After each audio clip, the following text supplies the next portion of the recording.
حفيد دراجي يطالب نظام الجزائر ببناء الملاعب. السلام عليكم ورحمة الله، مرحبا بكم.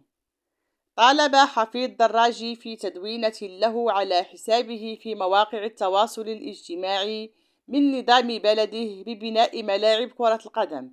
وقال الدراجي: جماهير الكرة في الجزائر تستحق مرافق جميلة ومريحة وآمنة تستمتع فيها بمشاهدة مباريات أنديتها في ظروف مواتية، بعيدا عن كل أشكال العنف والفوضى والاحتقان والتعصب.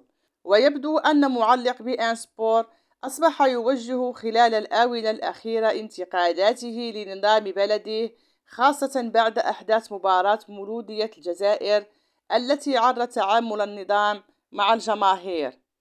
شكرا على المشاهدة، وإلى اللقاء إن شاء الله في موعد قريب.